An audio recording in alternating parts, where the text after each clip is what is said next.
"You are exiled by order of the Alpha King's High Council," the herald announced, his voice carrying across the frozen courtyard where 200 packmates had gathered to watch. "Lyra of Clan Ashvale, declared wolfless, and therefore a burden upon the resources of Ironmoor Pack, you are hereby stripped of rank, of name recognition, and of the protection of these walls.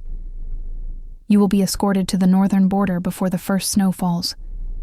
Whatever lies beyond is no longer the concern of this pack." Lyra stood in the center of the courtyard and did not move. She did not flinch. She had been practicing not flinching for 23 years, ever since she was old enough to understand what it meant that her wolf had never answered when she called.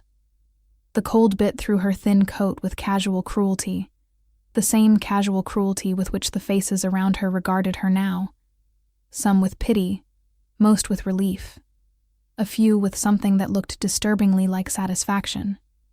She searched those faces for one in particular, and found him at the top of the stone steps leading to the great hall, standing with his arms folded across his broad chest, his jaw set, his silver eyes looking somewhere just past her left shoulder, as if she were already gone, as if she had never been real enough to look at directly. She had known Marcus for 14 years. They had grown up in adjoining cottages. She had helped him with his studies when he struggled with ancient pack law. He had pulled her out of the river the winter she was 9, and the ice gave way beneath her. She had believed, with the quiet and stubborn faith of someone who has very little else to believe in, that he would speak. That when the herald finished reading the decree, Marcus would step forward and remind the council that she had served this pack with everything she had, that she had worked the healer's hall for 6 years without complaint, that she had never asked for charity or special treatment. That being, wolfless did not make her useless. She had believed this so completely that she had not even prepared what she might say in her own defense, because she was certain she would not need to. He looked past her shoulder. The herald finished speaking. The courtyard went quiet, and Marcus said nothing at all. Lyra picked up the single pack they had allowed her, the one containing 3 days of rations and a change of clothing, and absolutely nothing else. And she walked toward the gate with her spine straight, and her chin level and her hands perfectly steady, and she did not look back once. Not because she was not afraid. She was terrified. The frozen wastelands to the north of Ironmoor territory had been killing ground since before any living pack member could remember. No shelter. No prey worth hunting. Temperature drops that could kill an unshifted wolf in hours. And she was not even that. She was just a woman with a pack on her back, and anger burning so cleanly through her chest that it felt for the first time in her life almost like warmth. If you are enjoying this story, do not forget to leave a like and subscribe to the channel for more emotional stories like this one. The escorts left her at the border stone, a cracked granite marker carved with the old territorial runes that had long since lost most of their power. The younger of the 2 guards, a boy she recognized from the healer's hall, hesitated before turning back. "Lyra," he said, and she could hear the guilt ensue. The wanting to say something that would make this less of what it was. She saved him the trouble. "Go home, Torin," she said quietly. "I do not need anything from you." He went. She stood at the border stone for a long moment, watching the gray sky to the north where the first true clouds of the coming season were already building, heavy and dark and promising misery. And then she turned north and walked into the wastelands because there was nothing else to do. The first 3 days were exactly as terrible as she had expected. The rations ran out on schedule. The temperature dropped sharply on the second night, and she had to keep moving through the dark to stay warm, stumbling through frozen scrubland with nothing but the stars and her fury to navigate by. Her feet blistered inside her boots. Her lips cracked.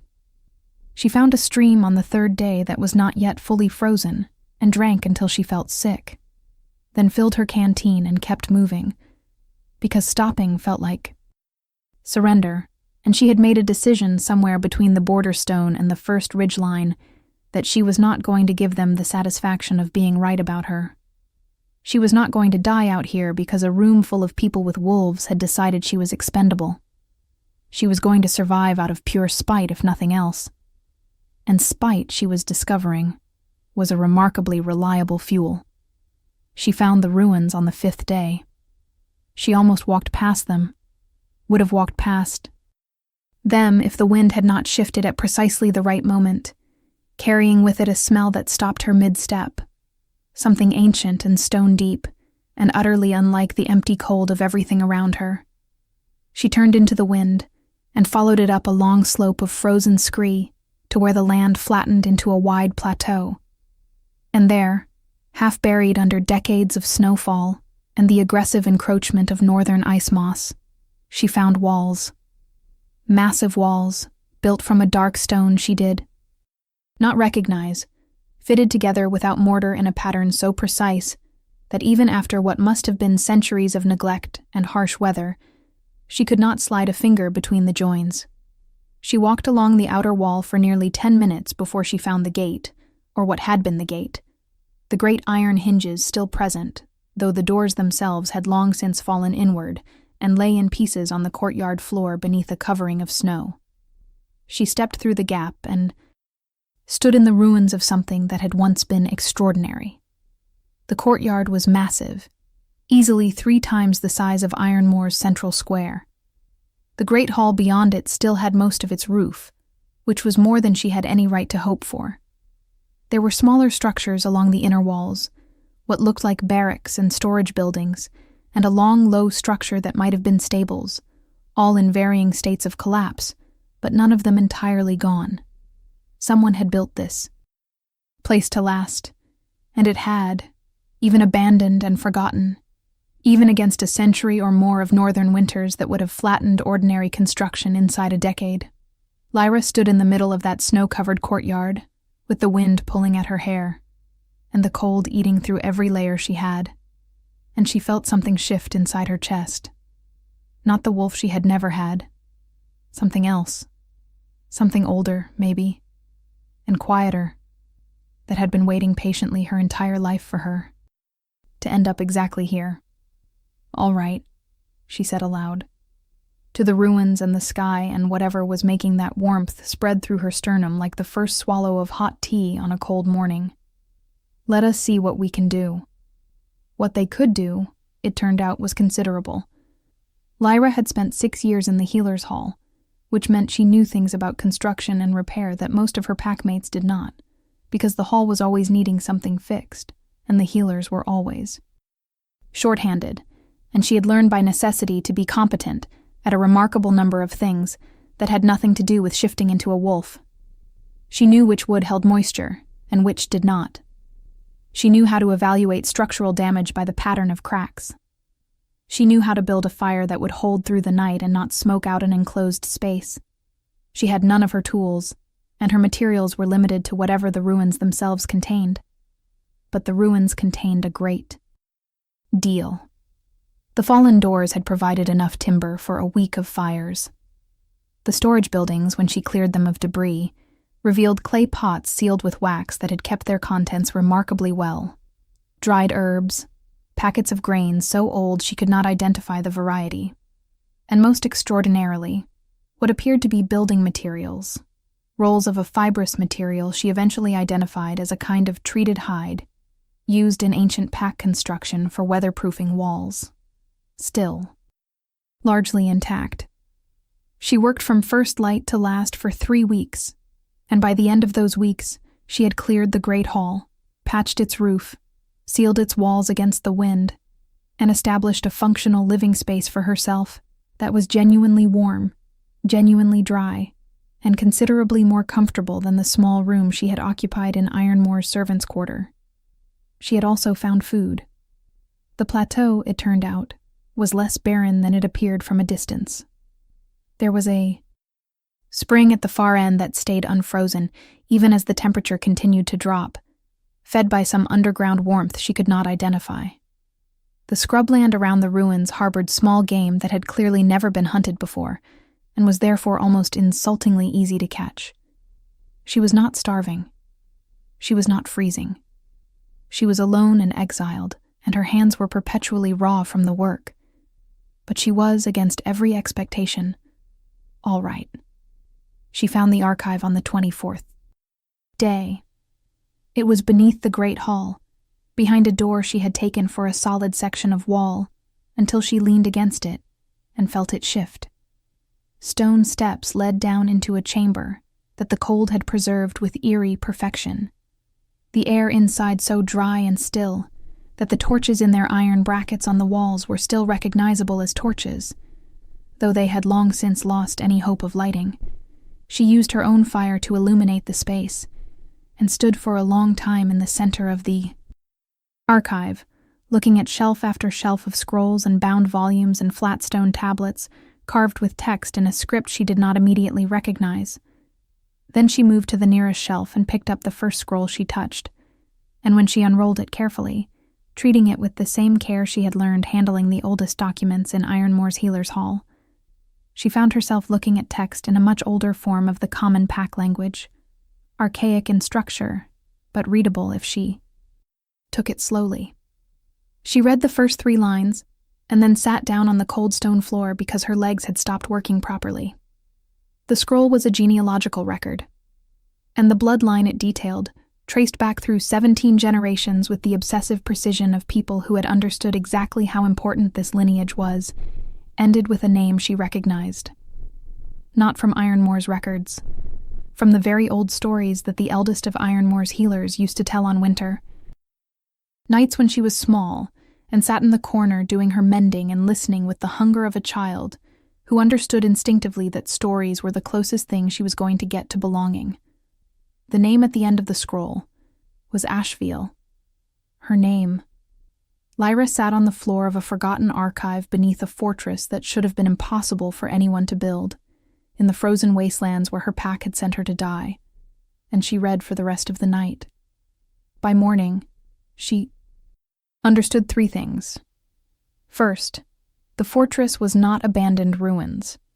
It was her inheritance, built by ancestors who had known, in the way that those with deep sight know things, that one day a daughter of their line would need a place to stand. Second, the power she had been feeling since she crossed the plateau, that warmth and rightness and sense of something clicking into alignment, was not metaphorical. The Ashvale bloodline carried something very specific, documented in detail across 17 scrolls in a hand that grew shakier and more urgent toward the end, as if the writer had known they were running out of time. It was not a wolf. It was something that predated wolves, that the wolf packs had absorbed and then forgotten, and then eventually pretended had never existed. The archive called it the builder's gift, the capacity to understand structure, to feel the bones of any construction, living or made by hands, and to work with those bones to create things that would hold. Not magic, exactly. More like a very deep fluency in a language that everything solid spoke. Third, the war that was coming, and the scrolls were quite specific about the fact that a war was coming. The signs were enumerated with the precision of people who had watched cycles repeat, would reach the wastelands. Armies always eventually reached the wastelands, the archive explained, because the wastelands were not actually barren. They were a crossing point. 4 territories converged here, and whoever held the plateau controlled the crossing. And whoever controlled the crossing could determine the outcome of any conflict that required moving large numbers of people across the northern region. Ironmore's founders had known this. They had exiled the Ashvale bloodline precisely because they were afraid of what a builder might do with a fortress at a strategic crossing point. They had sent her here to die, but the archive had been waiting for her for 140 years. Lyra closed the last scroll, set it carefully back on its shelf, and sat in the cold archive for a long moment, with her hands folded in her lap, and the peculiar sensation of understanding her own life, for the first time running through her like cold water. Then she stood up, went back to her workroom, and began drawing plans. What do you think will happen next? Leave your predictions in the comments below. Alpha King Caden received the first report from his northern scouts in the 5th week of the war. He was not in a position to give it the attention it deserved. He was standing over a tactical map in what remained of the Eastern Garrison's command post, a building that had taken significant damage in the last assault, and now had more sky visible through its ceiling than was architecturally appropriate, trying to determine how to address the fact that 3 of his 7 border fortresses had fallen in the last 2 months. The coalition arrayed against him was not, individually, impressive. Each of the 4 packs that had united under the banner of the Vorin Syndicate was a second-tier power at best, the sort of pack that Ironmore had kept in comfortable check for 3 generations. But they had combined their forces with unusual coordination, and they had done it at a moment when his attention was split across 6 different crises. And now they were burning through his eastern defenses with the efficiency that made him profoundly uneasy. He had not built his reputation on being caught flat-footed. He found the experience educational in the worst possible way. "Sire," said his chief scout, a weathered man named Bren, who had never in 15 years of service used an unnecessary word. "The Northern Report." "I know what territory it covers," Caden said, not looking up from the map. "There is nothing in the Wastelands worth reporting." "There is a fortress, sire." Caden looked up. Bren met his gaze with the particular expression of a man who is aware that what he is about to say sounds absurd, and has decided to say it anyway because it is the truth. "There is a functional, fortified structure on the plateau at the northern border crossing. My scouts estimate it could house and defend 300 soldiers comfortably. The walls are in exceptional condition. Better condition, sire, than anything currently standing in our eastern territory." Caden set down the compass he had been using to measure distances on the map. "The plateau has been empty for a century." "Yes, sire. There is no record of any construction in the Wastelands in 3 generations." "No, sire. And yet your scouts found a fortress." "Yes, sire. Also," Bren paused, which from him was practically an oration, "someone is living in it." The silence that followed was the kind that happens in command posts when the information being processed requires a fundamental recalibration of assumptions. Caden's second in command, General Dara, exchanged a glance with him across the map table. Dara was one of the most pragmatic people he had ever met, a quality he valued enormously, and her pragmatism was currently expressing itself as barely controlled curiosity. "The crossing," she said. "Yes," Caden said. "If the Vorin Syndicate gets scouts to the plateau and realizes what they have found." "I know. We need that crossing, Caden." "I know that too." He straightened. The decision formed itself with the clean simplicity that the best decisions had. Not easy, not without cost, but clear. "I will go north myself." Lady Seraphine, who had been standing at the edge of the command post with the elegant stillness of a woman who has learned to be very quiet in rooms where decisions are made, moved forward at that. She was beautiful in the way that certain weapons were beautiful, precisely engineered, every element serving a specific purpose, nothing wasted. She and Caden had been formally promised to each other for 4 years, an arrangement of political necessity so deeply entrenched that neither of them had ever particularly discussed whether it was also an arrangement of personal desire. It was simply a fact, like the location of the border and the hierarchy of the pack. "You cannot be serious," she said, and her voice was very controlled and very pleasant, and conveyed nonetheless the precise degree of displeasure she intended. "The northern territories are a war zone. The Alpha King does not ride into contested territory to personally investigate scout reports." "The Alpha King," Caden said, picking up his riding gloves from the table, "goes where the war requires him to go. Dara, you have command until I return. Hold the eastern garrison. Do not engage in open field battle if you can avoid it." He paused and looked at Seraphine directly, the kind of look he gave to complicated tactical problems, assessing and not unkind. "I will be back within the fortnight." She smiled at him, and the smile was perfect, and it told him absolutely nothing about what she was thinking. This had always been the fundamental problem with Seraphine. He could read any wolf he had ever met, read them through scent and posture and the thousand small signals that pack members broadcast without knowing it. Seraphine was unreadable. He had long since decided this was something he respected about her. Standing in the ruins of his eastern garrison with her eyes on him, and the north wind coming through the damaged ceiling, he found himself, for the first time, wondering if he had been wrong about that. He rode north with 12 of his best warriors, and arrived at the base of the plateau on the third day.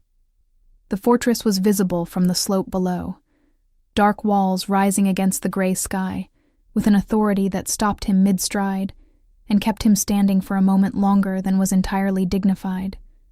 His wolf, a presence that had been restless and unsettled for months, something he had attributed to the stress of the war, went very still. Caden had been Alpha King for 9 years.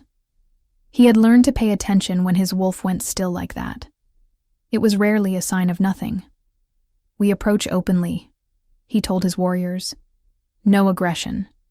We are here to talk." The gate was open when they reached the top of the slope, which was either an invitation or a trap, and he would find out which shortly. He rode through it, and into a courtyard that was nothing like what his scout's relatively sparse description had prepared him for. The space was meticulously organized. There were structures along the inner wall, in what appeared to be excellent repair. The great hall ahead showed signs of recent and careful maintenance. Someone had cleared away what must have been decades of accumulated debris. Someone had done significant structural work. Someone had apparently looked at a pile of ancient ruins in the most inhospitable territory in the northern region, and decided to build something worth living in. He was still processing this when the door of the great hall opened, and the someone in question walked out. She was not what he had expected. He had not had specific expectations, but whatever vague image had formed in his mind during 3 days of riding, it had not included a young woman in worn and practical clothing who looked at him and his 12 armed warriors with the calm assessment of someone who had personally decided that she was done being afraid of things.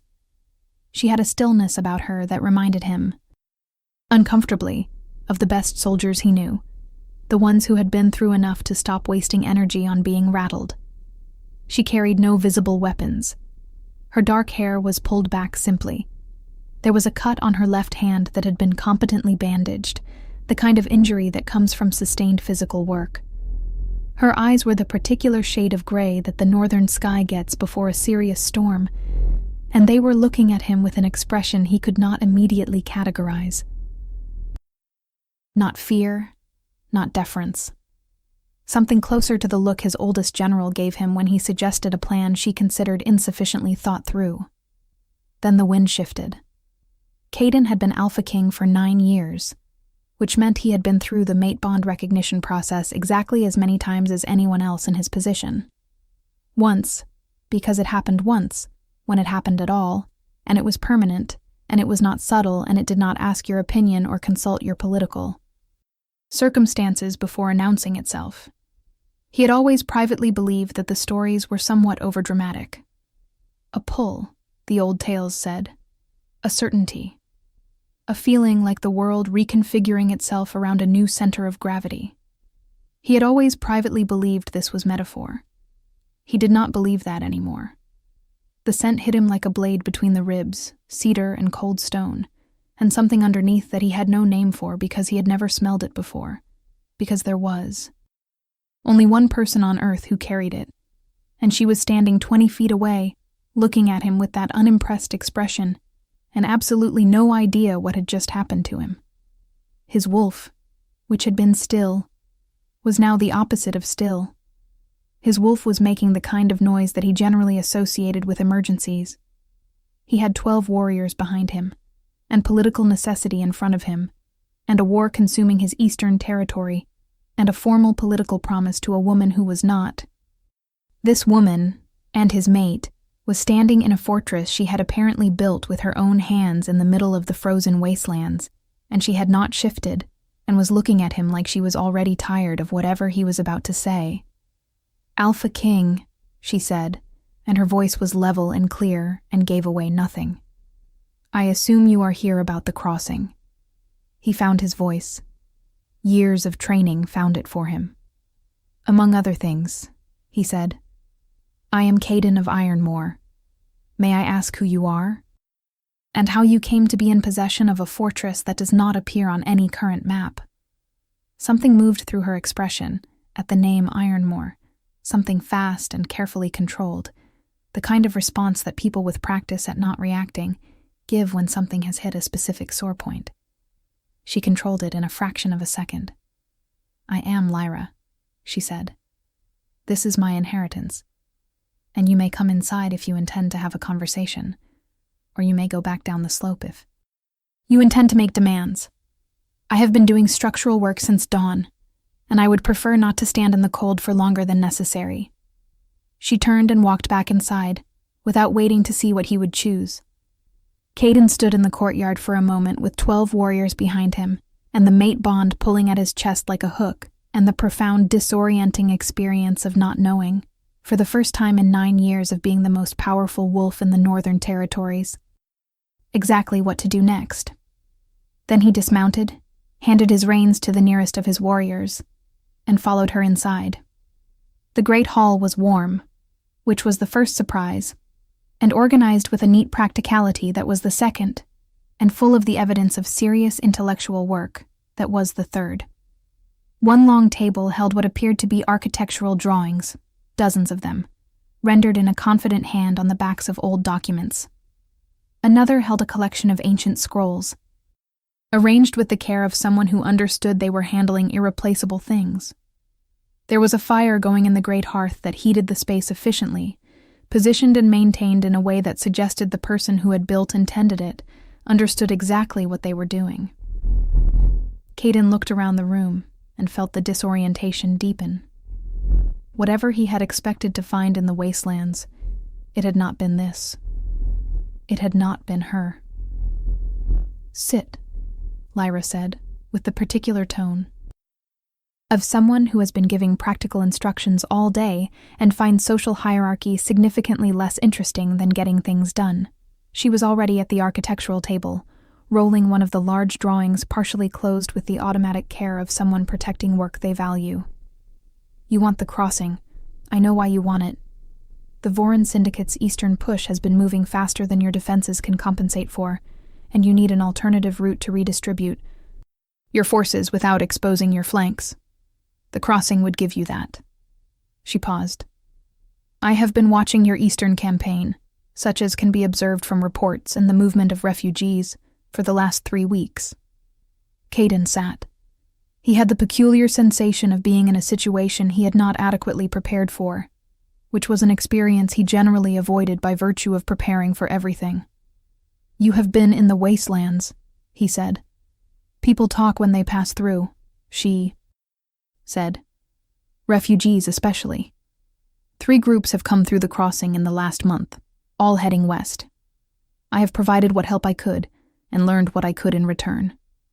She looked at him directly for the first time since he had sat down, and the full weight of those storm-gray eyes was, he discovered, even more complicated to deal with at close range. "You have 7 weeks before the Syndicate consolidates enough to attempt a northern flanking movement. Possibly less, if they reach the plateau before you have it secured. You lose the war. Not immediately, but eventually. You cannot hold your eastern territory while defending a northern crossing simultaneously, not with your current force distribution. You have been planning my campaign strategy," he said. "Someone had to," she said, and there was an edge in it that he recognized as old anger kept carefully banked. "I have been exiled to the place your war is about to come through. It seemed advisable to understand the situation." She paused. "Ironmoor exiled me," she added, and it was not an accusation.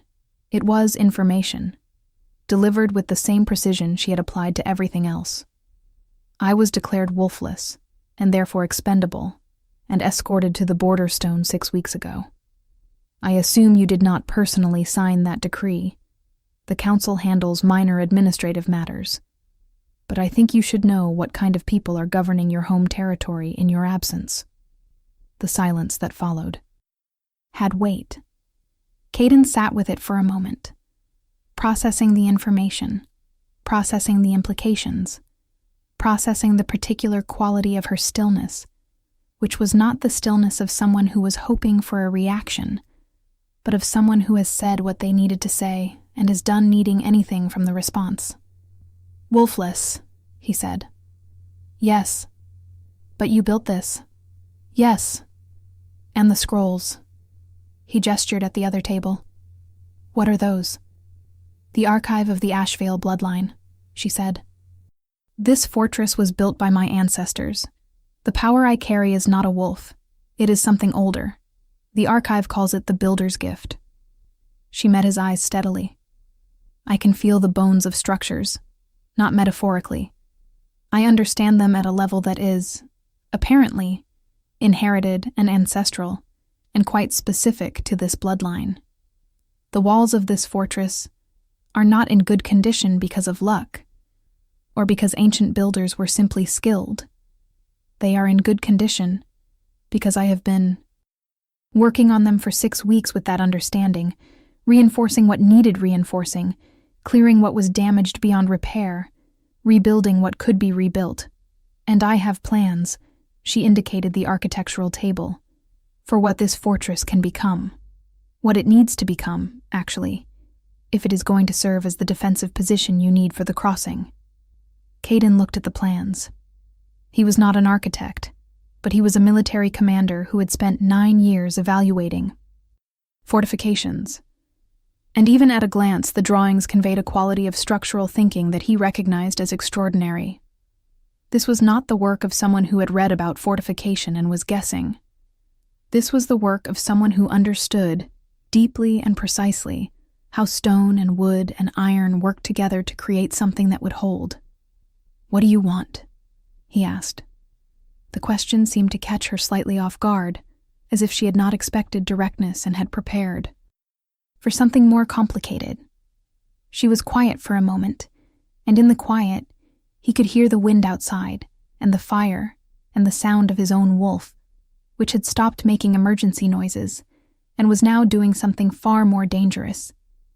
It was making the low, constant sound of recognition. The sound it made only for things that were permanent. "I want to not be declared dead," she said finally. "I want recognition of my bloodline claim to this fortress and this territory. I want the resources to finish what I have started here, workers and materials, and the authority to direct them without interference.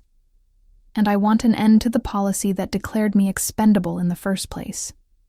She paused. "Not for myself only. There are others like me. Wolves who cannot shift, or shift imperfectly, or carry gifts that packs do not recognize because they do not fit the expected shape. We are not a burden. We are a resource that your world has been systematically wasting for 3 generations." He was quiet for a long moment. Outside, his warriors were waiting, accustomed to their alpha's occasional extended silences before consequential decisions. Inside, the fire crackled and the wind pressed against the walls of a fortress that should not have been possible, and was. "I can give you all of that," he said, "in exchange for the crossing and the fortress as a defensive position." "Yes. Then we have a basis for negotiation." She turned back to the architectural table. "I will need to show you the full plans. There is significant work still to be done, and the timeline is not comfortable. But it is achievable." She glanced back at him, and something shifted in her expression, for just a moment. Something more complicated than the competent practicality she had been wearing like armor since he walked through her gate. Something that looked like it might be, underneath everything else, simply tired. "It is achievable," she said again, quieter. "I have been making difficult things achievable for 6 weeks with no resources and no help. With resources and help, it will be considerably less difficult. I will send for them," Caden said. "Workers, materials, whatever you need, and I will stay to oversee the defensive planning." He watched her process this, watched the slight tension that appeared around her eyes at the word stay. He understood it. He was Ironmore's Alpha King, and Ironmore had sent her to die, and she was managing her reaction to that with the same controlled precision she applied to everything else.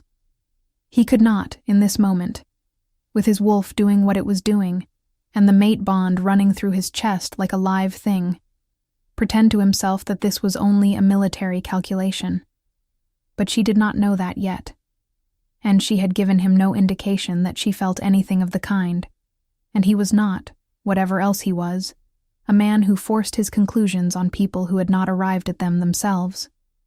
"Is that a problem?" he asked. "No," she said, and returned to her plans. "If you want to see how this story ends, make sure you are subscribed with notifications on." The workers arrived 5 days later, 40 of them, a mix of Ironmore builders and soldiers who could shift to carrying and hauling when the work demanded it. Lyra organized them with the efficiency of someone who had been planning the management of exactly this kind of workforce for 6 weeks in her head, while doing everything herself, and the effect on the fortress's progress was immediate and significant. Walls that would have taken her another month to address were reinforced within a week. The damaged sections of the inner barracks were cleared and rebuilt in a pace that visibly surprised the workers themselves, who were accustomed to building projects that moved at a more normal rate. What surprised them, Lyra understood, was not the pace itself, but the fact that the direction they were receiving was so precise that there was almost no wasted effort. She knew exactly where every stone should go. She knew which walls needed deep foundation work and which needed only surface repair. She knew how the wind moved across the plateau and how to orient new structures to take advantage of it for both warmth and defense. She knew because she could feel it, the same way she suspected a musician felt the shape of a melody before playing it, the same way she imagined a wolf felt the pack bond before they were old enough to understand what they were feeling. It was simply there, constant and specific, and completely hers. Caden watched her work on the second day. He was not, she noted, watching in the way that people watched when they were assessing something they were uncertain about.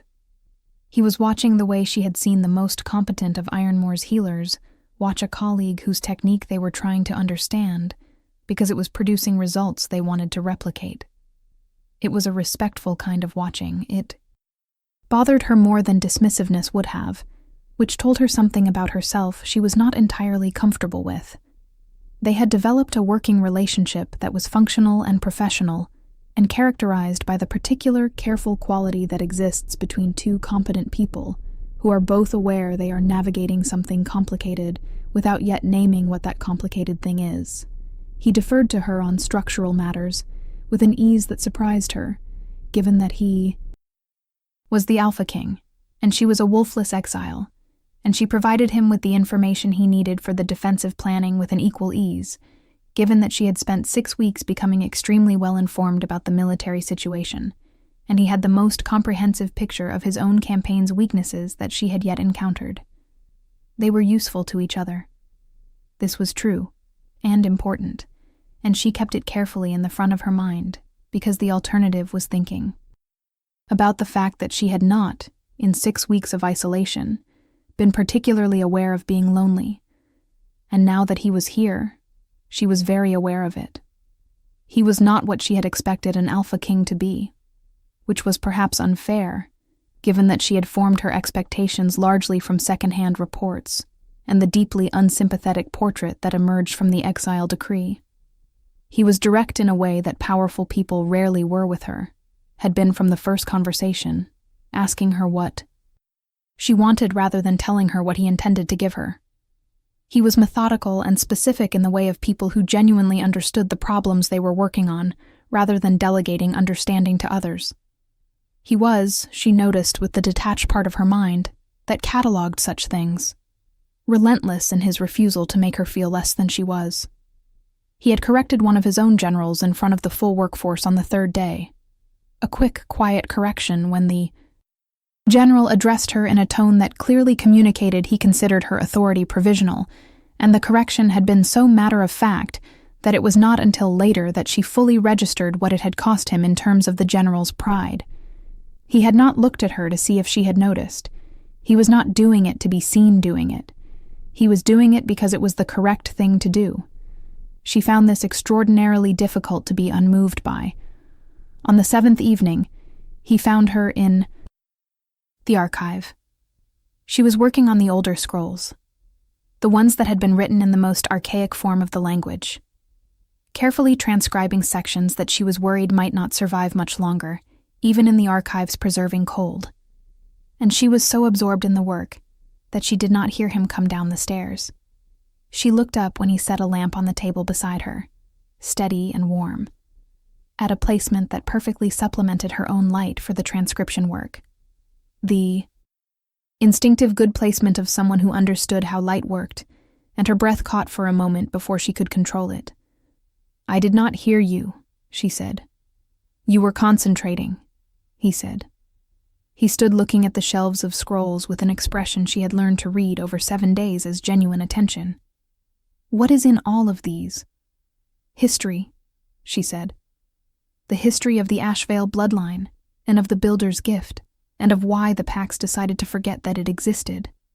She set down her transcription pen. "There are 17 scrolls detailing the gift itself. Specific cases, documented in the same way a healer documents unusual treatments. The kinds of things that people with the gift have built over generations, not just fortresses." She paused, because this part was still new to her, still in the process of becoming real. Infrastructure, roads that last, bridges, healing halls that function better than buildings built by conventional methods, because the design is informed by something that knows how the building will be used, how the people inside it will move, what they will need from the space. She looked at her hands. "I spent 6 years in a healer's hall, telling myself I was useless, trying to compensate for not being able to do the thing everyone else could do. And the entire time I was doing something that most healers cannot do at all. I just did not know it was anything, because no one told me." The silence that followed was different from their working silences. It had a quality she could not quite name, something that moved in the air between them like a current. Caden set a second lamp on the table and sat across from her with the care of someone who understands they are entering a conversation that requires them to be present in a specific way. "I want to apologize to you," he said, "for Ironmore's exile policy. I know I did not write that specific decree, but I am Ironmore's Alpha King, and what Ironmore does is ultimately my responsibility, and what was done to you was wrong. It was not strategic. It was not even particularly practical." He paused. "It was fear. The council was afraid of difference, and they disguised that fear as resource management, and I allowed a system to exist in which that was possible. I am sorry for what that cost you." Lyra sat with this for a moment. She had thought about what she would say if he ever said something like this. She had not anticipated that it would feel the way it felt, like something she had been carrying for a very long time, slowly setting down, not gone, but no longer entirely hers to carry alone. "I am not ready to forgive Ironmore," she said carefully. "What happened to me happened to others. It is still happening. An apology from the Alpha King is not insignificant, but it is the beginning of a different thing, not the end of this one." "Yes," he said simply. "I know that. Then we understand each other. I think we understand each other." "Very well," he said. And there was something in his voice that she had not heard before, something lower and more careful, something that made the back of her neck warm, in a way that was not at all related to the archive's temperature. She met his eyes and found him watching her with an expression that was, under the steady competence and the directness and all the other things she had catalogued about him, something much more uncomplicated and much more difficult to look at. She looked back at her transcription work. Her handwriting, when she picked up the pen again, was less steady than usual. The attack came on the 14th day, not the Vorin Syndicate. That came later. What came on the 14th day was a rider from the south, carrying a sealed letter with Lady Seraphine's personal mark, and what the letter said was something Caden read 3 times, before folding it and putting it in his inner pocket with the particular stillness of a man receiving information that requires him to make a decision he has been avoiding. Lyra watched him from across the courtyard, where she was directing a team of workers on the final reinforcement of the main gate towers. And she watched the stillness and felt something cold settle in her chest that was not the weather. She found out what the letter said 3 hours later from the youngest of Caden's warriors, who was not intentionally indiscreet, but was young enough that the impulse to share significant information outran his caution. Lady Seraphine was traveling north. She would arrive within the week, ahead of the main resupply convoy. She was bringing her personal guard, and according to the young warrior who had received the information slightly ahead of his alpha, a formal gift presentation that was traditionally associated with public mate claims. Lyra stood in the courtyard and let this information settle through her with the same practicality she applied to all other structural assessments, identifying the load-bearing points, calculating where the stress would fall, determining what would hold and what would not. She was not naive. She had known about Seraphine in the abstract, the way she knew about all the political arrangements surrounding Ironmore's Alpha, as background information rather than personal concern. She had told herself, in the quiet of the archive and the work and the careful evenings, that she was managing her own responses appropriately, that she was a practical woman who had survived exile by being clear-eyed about realities, that whatever she felt when Caden set a lamp at the precise right angle for her transcription work, when he corrected his general without needing to be seen doing it, when he sat across from her in the archive and looked at her like she was something he had been trying to find, was a feeling she was perfectly capable of categorizing and filing appropriately. She had told herself this.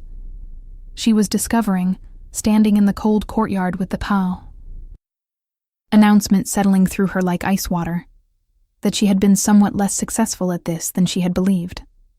She went back to work. It was what she did when things were difficult. It had always been what she did. She threw herself into the final tower reinforcement with a focused intensity that had her crew exchanging glances, and by evening, she had completed 3 days' worth of work and was so tired that her hands were shaking slightly when she finally stopped. But the towers were done, and the main defensive perimeter of the fortress was complete and structurally, in her estimation, the most sound construction in the entire Northern Territory. She stood at the top of the left tower as the light failed and looked out over the plateau and the approaches from the south and let herself be honest, quietly and privately, with no audience but the wind.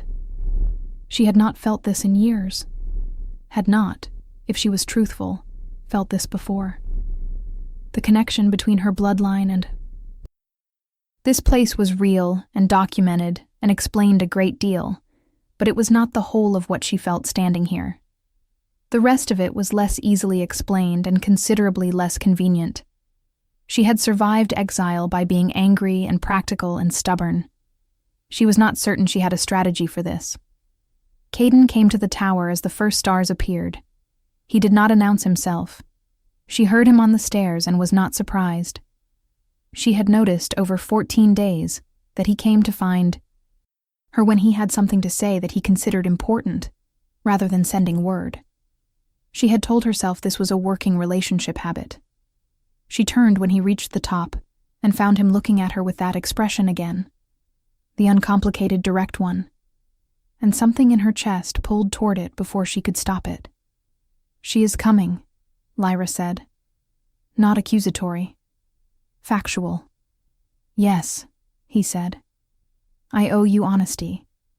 I have been avoiding something for 14 days and I am aware of it. And I intend to stop avoiding it now." He moved to stand beside her at the parapet and looked out over the same dark landscape she had been looking at. "Seraphine and I have been formally promised for 4 years. It is a political arrangement.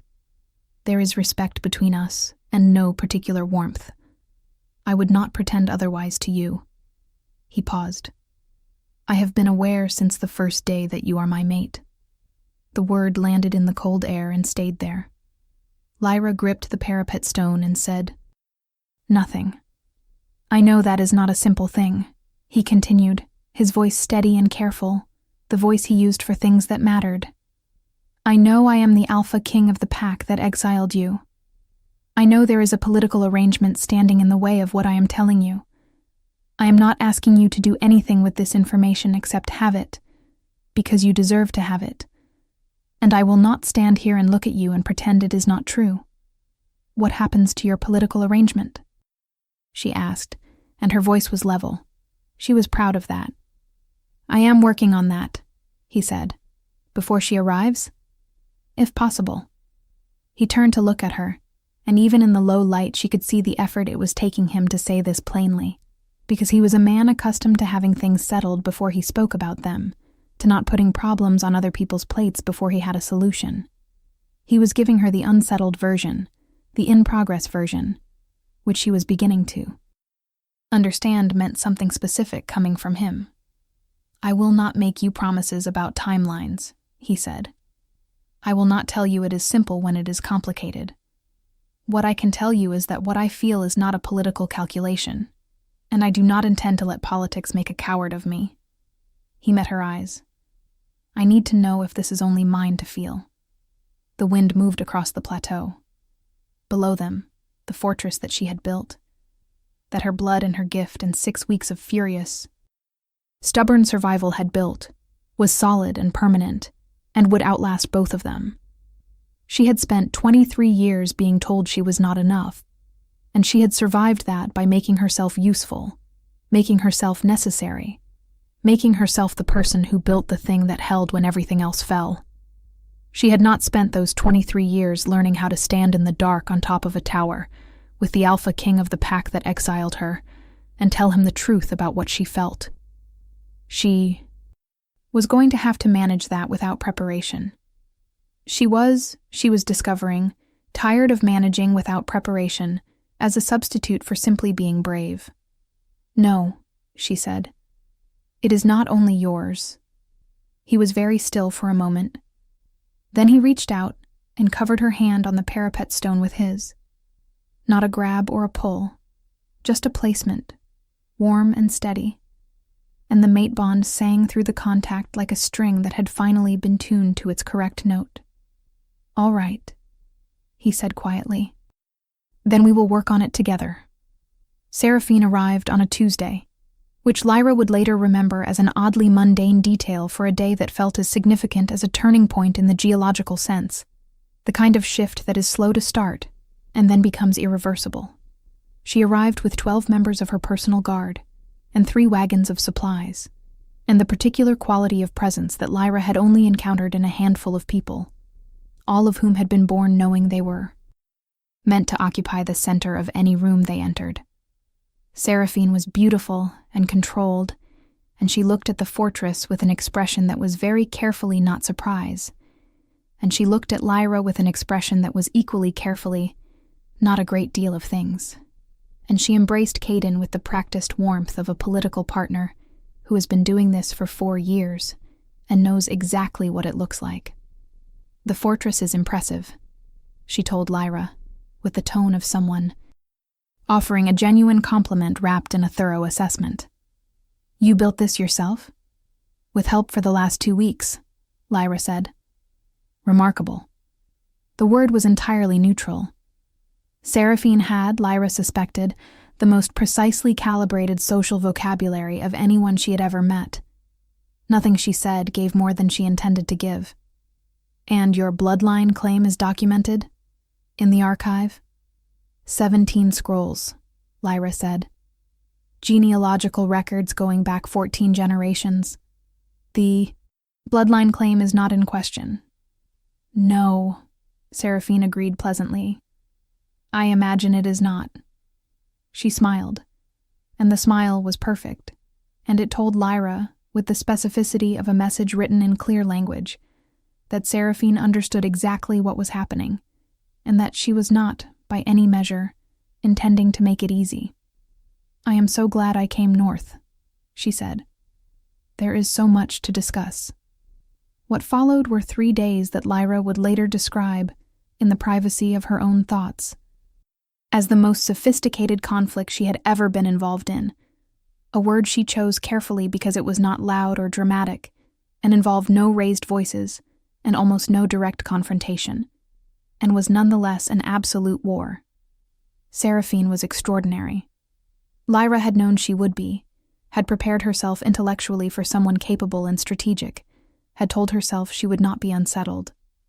She had been wrong about that. Seraphine worked the social architecture of the fortress with the same fluency with which Lyra worked actual architecture, understanding structures and pressures, and the precise placement of force. She positioned herself alongside Caden during every working meeting, not aggressively, with a naturalness that communicated established territory.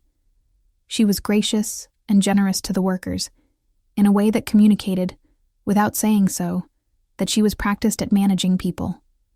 She was interested in everything Lyra showed her, with the interest of someone, collecting information. And she said to Lyra, on the afternoon of the second day, when they were briefly alone in the archive while Caden was meeting with his generals, the thing she had clearly been waiting for the right moment to say. "You know what this arrangement would mean," Seraphine said, looking at a scroll she was not reading.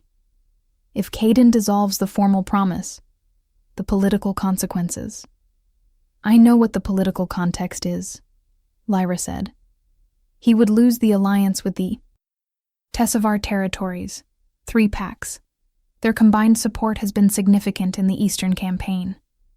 She set the scroll down and looked at Lyra directly, and there was something in her eyes that was not, Lyra realized, what she had expected. It was not anger or threat. It was something more complicated.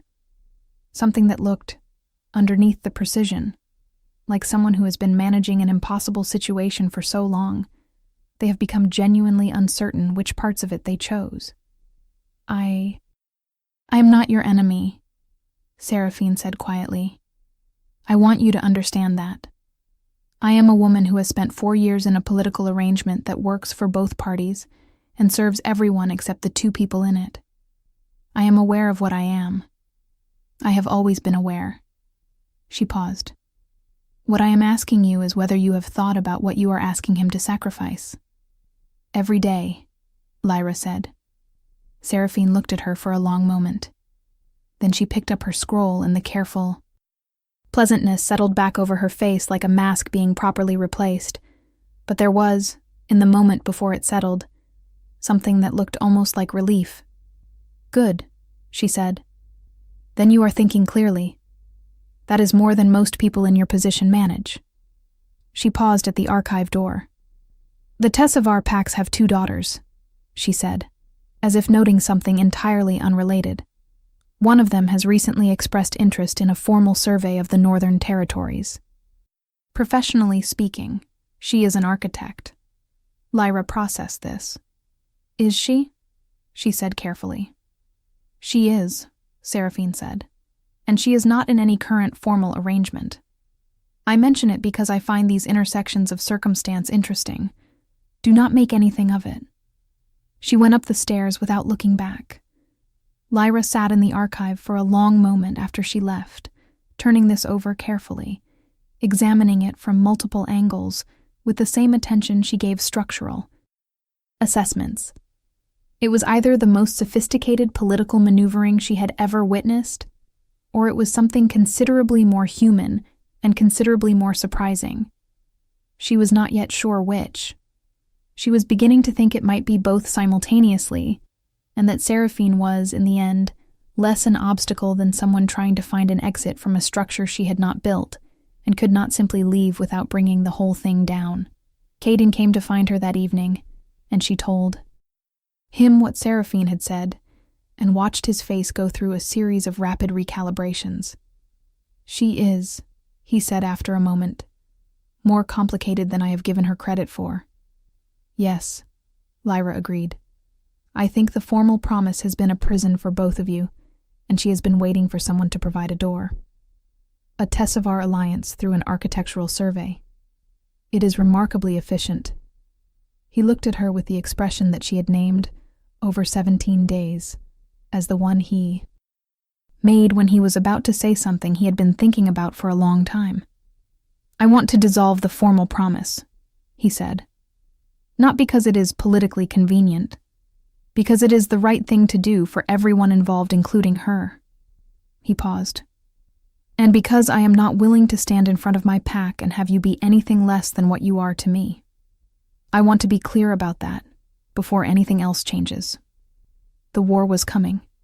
She knew this with the same certainty with which she knew the structural calculations for the North Wall. The Vorin Syndicate's flanking movement would reach the plateau within 2 weeks, and when it did, this fortress would be the thing standing between them and Caden's ability to hold his eastern campaign. Everything she had built would be tested in the most real possible way. There would be no more quiet evenings in the archive, and no more standing on the tower watching stars. There would be war, and she was right in the center of it. Not because she had planned to be, but because that was simply where she was, and what she had built, and who she was. She was not afraid. She was, she realized, exactly herself. After 23 years of being told she was not enough, she was precisely and completely herself, in a fortress built by her own hands on ground that belonged to her blood, with an Alpha King looking at her like she was the answer to a question he had not known how to ask. She thought that was probably the most terrifying thing she had ever experienced, and also the most right. "Dissolve it," she said. "Then let us finish preparing for the war." He smiled at her, and it was the unguarded version, the one she had only seen twice before, and only in unobserved moments. "Yes," he said. "Let us." The dissolution of the formal promise was handled with the efficiency and mutual dignity that characterized everything Seraphine did. A formal declaration before witnesses, a private conversation between her and Caden that lasted an hour and emerged without visible damage to either party, and a subsequent message dispatched to the Tessevar territories proposing a professional consultation on Northern Architectural Survey that was, Lyra noted, worded with an elegance that left essentially no room for misunderstanding its actual purpose. Seraphine departed the following morning, pausing at the gate long enough to look at Lyra with an expression that contained, for just a moment, something entirely unguarded. "Finish the fortress," she said. "Win the war. And do not waste the archive. It deserves to be known." Then she rode south, and she did not look back. And Lyra stood in the gate of her inheritance and felt an unexpected and genuine respect for a woman she had been prepared to consider only an obstacle. The Vorin Syndicate's northern flanking force arrived on a gray morning 2 weeks later, larger than the scout reports had suggested, 400 soldiers moving in coordinated formation across the plateau approach. They stopped when they saw the fortress. Lyra was watching from the left tower, and she saw the moment it registered, the way the formation's confident pace broke and then reorganized, and she knew they had expected to find either open crossing or ruins. They had not expected walls that looked like they had been standing for 1,000 years. Walls that showed no weakness, gates reinforced with iron from the archive's own store, towers that commanded every approach. They had not expected, beyond the walls, 300 of Ironmore's best warriors under Caden's direct command. They had not expected to arrive at a tactical situation that made their numerical advantage significantly less meaningful than it would have been at an undefended crossing. She saw them assess it. She saw the formation leaders confer. She knew what they were calculating, because she had calculated it herself. The fortress, as currently constructed, would take 3 times their force and 3 times their time to breach. The Eastern campaign could not sustain the diversion. They did not have 3 times anything to spare. The Syndicate's northern flanking attempt withdrew before midday. They regrouped twice, probing alternate approaches, found none that were not equally covered, and were in full retreat by afternoon. Caden came to find her in the tower, as she watched the last of their rear guard disappear back south and east, and he stood beside her with his arm pressed against hers, warm and solid, and they watched together until there was nothing left to watch. "Your fortress held," he said. Our fortress, she said quietly. Because she had built it, yes. But she had built it with workers he had sent, and materials he had provided, and in full knowledge that it would be used to defend something they both valued. And that made it different from anything she had built alone. She was learning, slowly, the profound structural difference between things built alone and things built together. The ones built together were stronger, not because of additional hands, because of shared understanding, because of the particular strength that comes from two people working toward the same thing from different angles and trusting each other's assessment of the material. She was learning this the way she had learned everything else, through the work itself, through building the thing and watching it hold. Caden turned to her, and there were no political calculations in his expression and no tactical assessments, only the thing that had been underneath all of it from the moment the wind shifted in the courtyard 17 days ago. Patient and specific and entirely his. Lyra of Clan Ashvale, he said, and the mate bond rang through her like the deepest note in the archive's oldest scrolls, the one that everything else was built on. I would like to speak to you about certain formal arrangements, if you are willing. I am, she said. But first, tell me your position on the exile policy, because I was serious about that. Abolished, he said. Effective immediately, formalized within the week. Anyone exiled under the wolfless provision has the right of return. The council will be hearing from me about this on my return. He paused. And there will be an official acknowledgement of the Ashvale bloodline and the builder's gift in the pack records, with a full accounting of what was done to your line and why. Because history that is hidden tends to repeat itself. Good, she said. Then yes, I am willing to hear your proposal. He told her. The wind crossed the plateau, and the fortress walls stood steady against it, dark stone fitted without mortar and joins, that would not separate, built for exactly this. Built for everything that came after the proving, built to hold.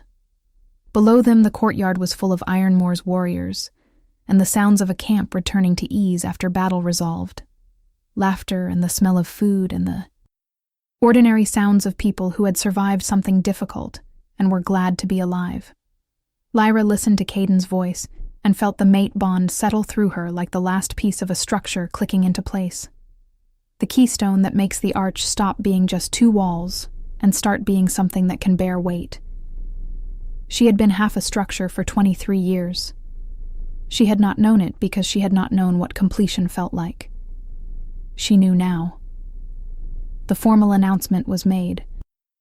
3 days later, before the full complement of warriors and workers, in the courtyard of the fortress that would from that day forward appear on every Ironmore territorial map with the designation Ashvale Crossing, Primary Defensive Fortification, Northern Territory. Caden stood before his people and spoke with the directness that she had learned was simply his nature. No oratory, no performance, plain words in the right order about what had been done, and what would be different, and what this place was, and who had built it. He spoke about the exile policy and what it had cost the pack, in practical terms, in human terms, in the specific terms of one woman sent north to die, who had instead built the only fortification that had held in a war that was now, with the northern crossing secured, turning in Ironmore's favor. He spoke about the Ashvale bloodline and the builder's gift with the full weight of his authority behind every word, not as acknowledgement, but as correction, a public setting of the record straight that had the specific quality of things said by people who understand that naming an injustice is not the same as ending it, but is nonetheless the necessary beginning. And then he looked at her, standing to his right, and he said the mate claim in the old form, the words unchanged from what they had been for 300 years, and they rang across the courtyard and off the dark stone walls and out over the plateau and into the cold, clear air, and the warriors and workers around them were very quiet for a moment in the way that people are quiet when something true is being said in a room they are fortunate enough to be in. Lyra felt the full weight of it settle over her. Not the weight of a burden, but the weight of something real. The weight that buildings have when they are done and correct, and standing in the precise alignment that they were meant to stand in. She thought of the border stone, 6 weeks ago, and the walk north through scrubland and cold. And the moment she found the ruins on the plateau and felt the warmth spread through her sternum, and said, "All right, let us see what we can do." She thought of 17 scrolls in an archive that had been waiting 140 years for her to find them. She thought of building alone and building together, and the profound structural difference between them. She stood in the courtyard of her inheritance, in the fortress that had held when the war arrived, and she answered the mate claim in Exile. The same old form, steady and clear and without hesitation, because she had spent 23 years not having the language for the thing she was. And now she had it, and she was not going to waste a single word. The war did not end that day. Wars rarely end on the days they turn.